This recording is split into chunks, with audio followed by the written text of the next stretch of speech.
राज्यसभा और वहां पर क्या किस तरह से कार्रवाई चल रही है आपको दिखाते। ग्लेशियर हमारे फौजी रहते हैं, छत बर्फ की, दीवारें बर्फ की, फर्श बर्फ का। और इस तरह इस दफा जितनी सर्दी पड़ी है शायद कभी इतिहास में नहीं हुई है। मुझे लगता है कि 50-60 डिग्री माइनस वहां टेम्परेचर होगा। और उस ठंड में, उन ग्लेशियर्स में हमारे फौजी हमारे सीमाओं की रक्षा करते हैं।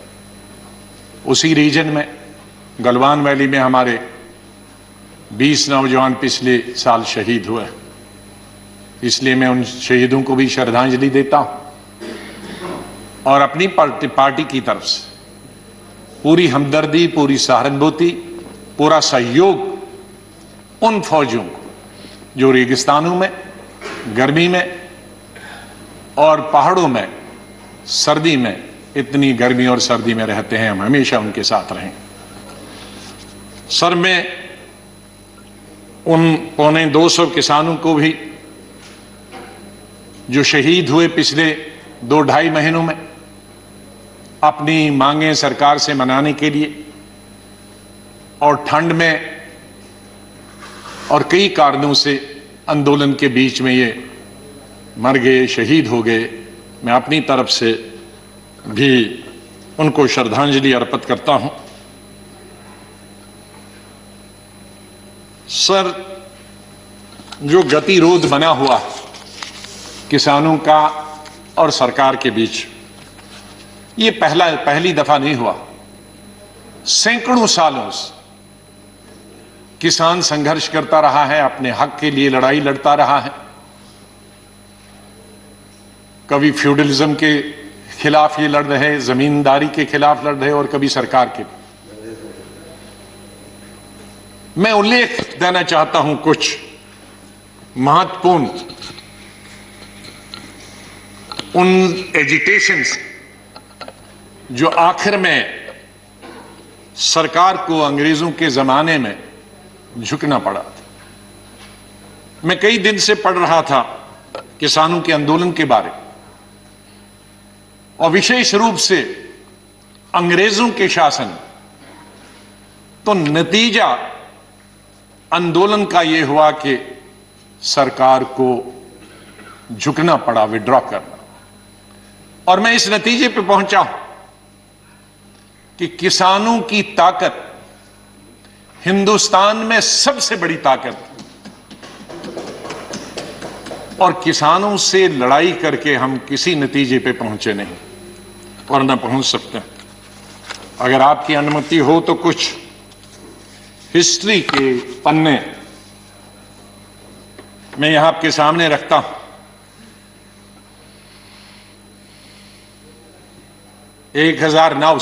1900 से और 1906 के बीच में 3 कानून यूनाइटेड इंडिया में और ब्रिटिश इंडिया की हुकूमत में हुए।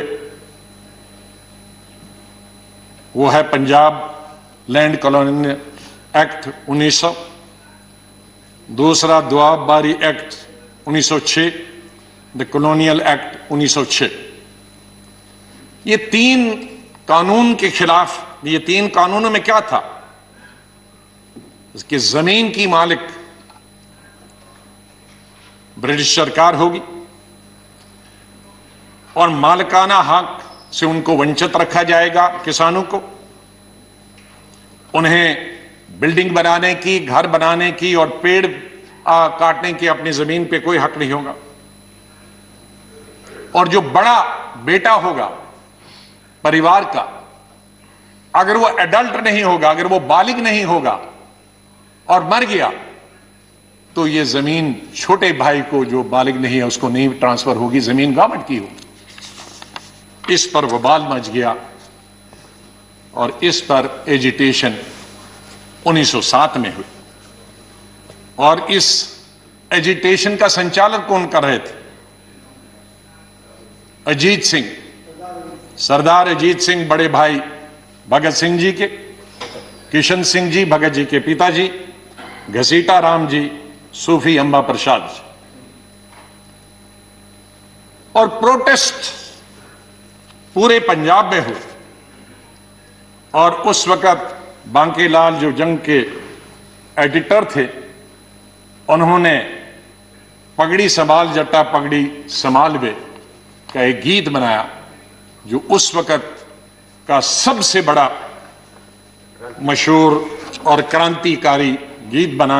मैं उसमें से कुछ क्षण यहां आपको बताना चाहता हूं। पगड़ी संभाल जट्टा पगड़ी संभाल, तेरा लुट गया माल वे जट्टा पगड़ी संभाल, सारे जगदा पेट भरे तू, सारे जगदा पेट भरे तू, अन्नदाता कहलाए तू, उठ और उठ के खाक के जर्रे, खाक के जर्रे को कहता है, उठ और उठ के खाक के जर्रे एक सितारा बन जा तू, बुझा बुझा सा क्यों है दिल तेरा एक अंगारा बन जा तू, ओ सदियों के ठहरे पानी बहती धारा बन जा तू, लुट गया माल तेरा लुट गया माल वे पगड़ी संभाल जट्टा पगड़ी संभाल। तो ये इस तरह से उस गीत ने एक नया जोश, एक नया वलवला, एक जगह नई जागृति उन किसानों में पैदा की। लाला लाजपत राय जी बीच में आए और उन्होंने भी अपना समर्थन दिया। गवर्नमेंट ने उस बिल में अमेंडमेंट का प्रस्ताव रखा, अमेंडमेंट की, माइनर अमेंडमेंट की, लेकिन इस अमेंडमेंट से और भी आंदोलन ज्यादा बढ़ गया, क्योंकि ये उनकी सेटिस्फैक्शन के मुताबिक नहीं थी। और वायलेंस रावलपिंडी, गुजरांवाला, लाहौर में हुआ। तब इंडिया यूनाइटेड था और नतीजा इसका हुआ कि तीनों बिल वापस ले गए सरकार की तरफ से, अंग्रेज हुकूमत। मैं दूसरा उल्लेख, यह हिस्ट्री को मैं अपना नहीं बोल रहा, मैं 1917 में चंपारण सत्याग्रह गांधी जी के नेतृत्व, और गांधी जी की यह पहली सत्याग्रह थी साउथ अफ्रीका आने के बाद। वहां भी नील की खेती होती थी, इंडिगो जिसको अंग्रेजी में बोलते थे, और वो जबरदस्ती अंग्रेज खेती वो करवा रहे थे। उन्हें अपनी खेती धान वगैरह की इजाजत नहीं थी। गांधी जी पहुंचे, वो लंबी स्टोरी में यहां नहीं बताना चाहता हूं, और सरकार को मजबूर किया कि कानून लाए नील की खेती को खत्म करने के लिए। बिहार और उड़ीसा लेजिस्लेटिव एक ही स्टेट था, उसमें बिल लाया गया, लेकिन मेंबर्स ने यह मांग की कि इस बिल को सिलेक्ट कमेटी को भेजा गया है, और ब्रिटिश सरकार ने वो मेंबर्स की मांग मानी और इसको सिलेक्ट कमेटी में भेजा गया। और न सिर्फ इस बिल को सिलेक्ट कमेटी में भेजा गया, बल्कि एक कॉपी गांधी जी को दी गई और कहा कि आप भी अपने सुझाव बताओ। तो इस तरह से गांधी जी के सुझाव और सिलेक्ट कमेटी के जो सुझाव दिए, और नील की खेती बंद हो गई। एक दूसरी मिसाल है इस चंपारण की और अंग्रेज हुकूमत की। माननीय प्रधानमंत्री जी मुझसे ज्यादा जानते हैं, क्योंकि उनके स्टेट की बात कर रहा हूं। चौथे आंदोलन की 1918 में खेड़ा सत्याग्रह, जिसमें महात्मा जी गांधी जी शुरू हुए और बाद में उसका संचालन सरदार वल्लभ भाई पटेल और उनके साथियों ने उसको चलाया। गांधी जी ने और पटेल जी ने कहा कि देश भर के लोग नहीं आएंगे, गुजरात के भी लोग नहीं आएंगे, यहाँ के लोग सिर्फ इसका आंदोलन करेंगे, या ज्यादा से ज्यादा गुजरात के लोग, लेकिन बाहर के लोग नहीं आएंगे। उन्होंने पिटीशन दी बंबई सरकार को, कमिश्नरी को, कि हमारे टैक्स खत्म किए जाएं। उन्होंने बंबई सरकार ने, जो उस वक्त की यूनाइटेड सरकार थी ब्रिटिश की, उन्होंने उनकी डिमांड को रद्द कर दिया और उनको वार्न किया गया कि अगर आप ये टैक्स नहीं देंगे आपकी जमीन जब्त की जाएगी, आपकी प्रॉपर्टी जब्त की जाएगी, आप जेल में जा सकते हैं। लेकिन रिवोल्ट इतना बढ़ा कि लोगों ने उसकी कोई परवाह नहीं की गई।